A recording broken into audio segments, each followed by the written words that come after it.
Hey mamas, it's your girl Carrie, and welcome back to another episode of Mom Wife Career Life.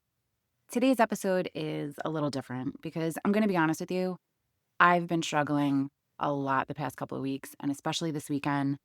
The news, it just feels really heavy. The world just feels really tense, and some days it feels like every headline is creating fear, anger, a lot of heartbreak, and a lot of uncertainty. And yet, that alarm still goes off in the morning, the kids still need to eat breakfast, work still needs to get done, and life still expects us to just show up. And if you've been feeling emotionally drained and distracted and anxious, or maybe even just off lately, I want you to know something right away. You are not weak. You are not being dramatic. You're paying attention. And today, we're going to talk about how to stay grounded, be present, and emotionally well without checking out and without burning out, even when the world feels really heavy. So let's get into it.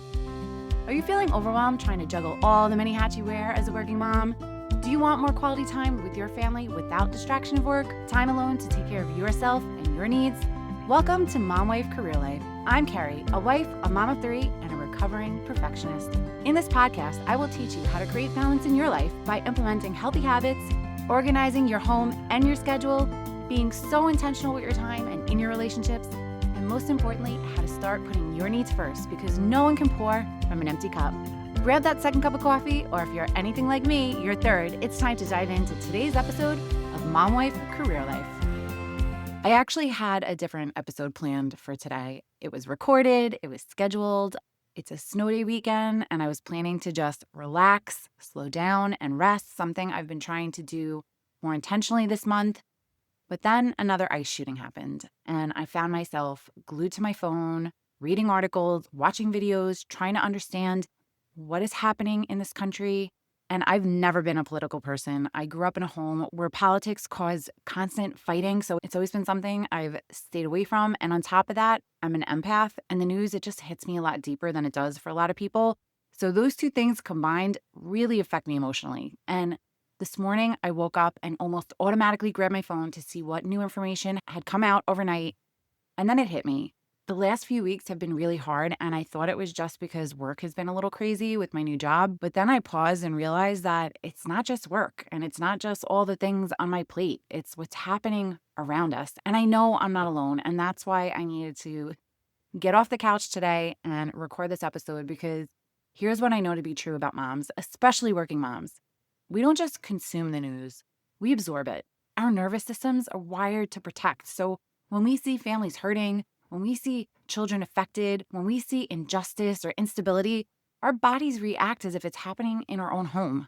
That tightness in our chest, that pit in your stomach, that constant sense of unease, that's your nervous system saying something is not okay, because what is happening in America and honestly in so many parts of the world is not okay. And then you're expected to jump into work meetings, help with homework, smile at dinner, and somehow be fine. That disconnect alone is absolutely exhausting. So let me say this clearly. Feeling affected by what's happening in the world does not mean you're failing at life. It means that you're human. But I also want you to know that you can care without consuming everything. And this is a message to myself too. This is the place where we need to talk about media boundaries, not from a place of ignorance, but from a place of protection. Staying informed does not mean staying plugged in all day. And I'm saying this to myself too, because I've been consumed by news this weekend.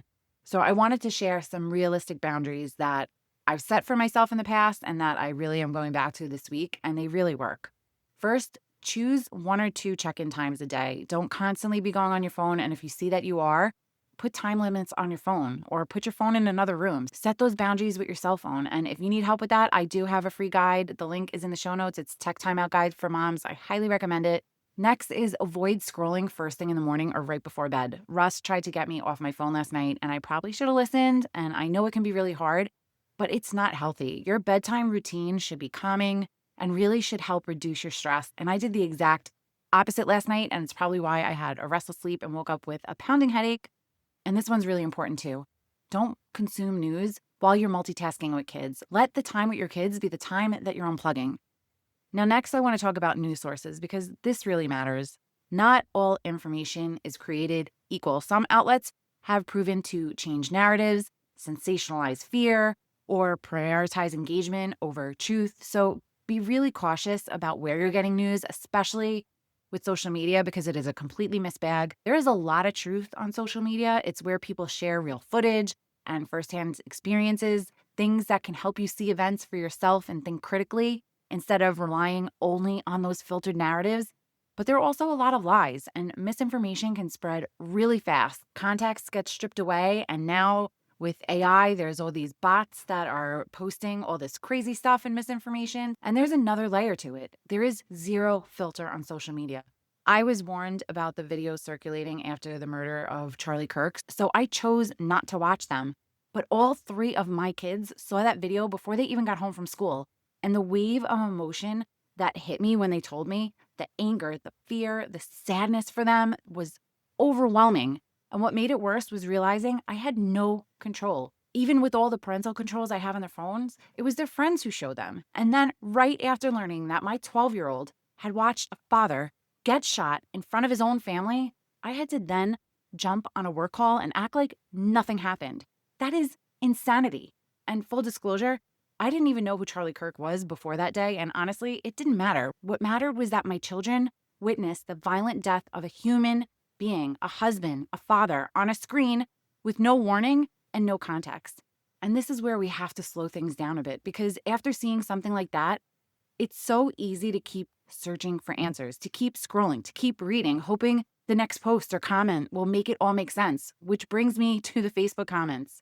And I'll be honest, I've caught myself scrolling them this weekend way more than I should. And I already know it's a rabbit hole. The comments are emotional, reactive, and often filled with opinions presented as facts. And again, those AI bots are all up in there. So here's what I personally do, and what I want to encourage you to do too. I never read something on social media and actually take it as truth. I fact check. I look up reputable journalism. I cross check stories across multiple outlets. And I intentionally read news sources outside of the United States, because unfortunately, we can no longer blindly trust that our main news sources are neutral or fully transparent. So hear this with permission, not pressure. Fact check where possible. Pause before reacting emotionally. Protect your nervous system like it is an asset, because being informed is what's powerful, but being overwhelmed is totally not. But honestly, even with boundaries, emotions are still going to come up. So let's talk about what actually helps in these moments. First, I want you to name it. Don't pretend it's not there. Instead of saying, I'm fine, try, I'm feeling really heavy today. And that's exactly how I feel today and why I had to do this episode. That alone is telling your body that you're not ignoring it. Second, move it out of your body. Take a walk, stretch, do some deep breathing, go for a run, or whatever movement helps regulate your nervous system. Put on your favorite upbeat song and dance it out in your kitchen, because your emotions need motion, not overthinking. And last, put your worry in a container. Compartmentalize it. Write it down, pray about it, journal it, get your emotions out there, put it all down on paper, and tell yourself, I don't need to solve for this tonight. Now, here's the part that I realized that I've struggled with a little bit lately, and it's how to show up for your family during these crazy times. And I want to start off by saying, and I mentioned it before, that know that while you might be able to control the narrative in your own home and what they're exposed to on your own TV, you really have zero control once they walk out your door.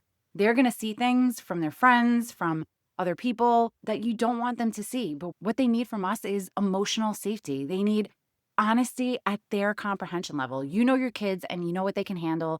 Mine are older and exposed to it all, so we're able to have more adult-like conversations with them. And last is they need to see calm leadership. It's so easy to get emotionally charged about what's going on, but when talking to your kids, it's really always best to stay calm. It's okay to say sometimes things happen in the world that are sad and confusing, and we're allowed to talk about how that feels. And it's also okay to say, right now, our job is to take care of our home and each other. Focus on your family. That's with your kids, but with your partner, you should also be checking in emotionally, sharing what you're carrying, and deciding together how much news enters your home and what you want to tell your kids. Because strong families aren't built on pretending nothing's wrong. They're built by staying connected while things are really hard. And again, this piece comes down to how old your kids are. If they're toddlers, obviously you're not talking to them about the big, heavy things in life, but the older they are, the more they're exposed to it, the more that you do have to have those hard conversations.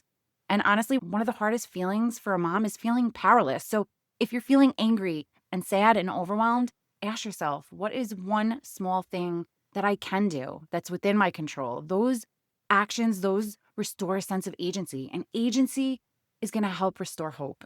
And agency simply means the feeling that you have some control, that you have a choice, that you have something that you can influence in your life. And when the news is heavy, the world feels chaotic, or injustice just feels so freaking overwhelming, one of the hardest emotions we experience is helplessness. Our brains start thinking this is too big, that nothing I do matters, that I have no control. And that's when anxiety and anger and emotion is going to spike. But those small actions, even the tiny ones, they're going to interrupt that spiral. So some things you could do are writing a letter or an email to your senator, donating money to help support a cause, having those thoughtful conversations with your kids, choosing to unplug and protect your mental health. It's okay to shut the TV off, to put the phone down and just be in your safe bubble. Or you can show kindness and support in your own community. Back to yesterday's quote, what the world needs now is love.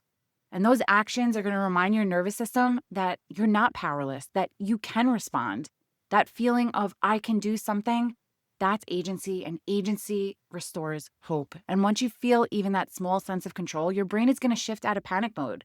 And that hope doesn't come from fixing everything. It just comes from believing that you still have a role, that you still matter, that you can make a difference. And when you feel agency, your fear decreases, your motivation returns, you feel more grounded, you stop feeling so frozen or numb. And that hope is what's going to allow you to keep showing up for your kids, your relationships, yourself, for work. So I want to close with this. You're allowed to care deeply and still live fully. You're allowed to protect your peace without turning away from the world. You don't need to carry everything. You don't need to fix everything.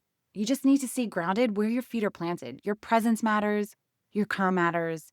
Your love matters. And if today all you did was show up for your family, that is enough, and that is great. I hope this episode helped you even just a little. And if it helped you, I encourage you to share it with another mom friend who might be struggling with this topic too. Sending you all so much love, light, and hope until next time on Mom Wife Career Life with Carrie Pat. Before you go, if you found this podcast helpful, I would be so grateful if you would take a minute, go on over to iTunes and leave me a review. If you have other stressed out mamas in your life that you feel this podcast could help, take a screenshot of this episode, post it on your Instagram stories and tag me, and let them know that they are not alone and they can create balance in their life too. If there's a topic you'd like me to cover or you just want to connect, DM me on Instagram at mom.wife.career.life or come on over and hang out in our free Facebook community, Work-Life Balance for Working Moms. Sending you so much love and light until next time on Mom Wife Career Life with Carrie Pat.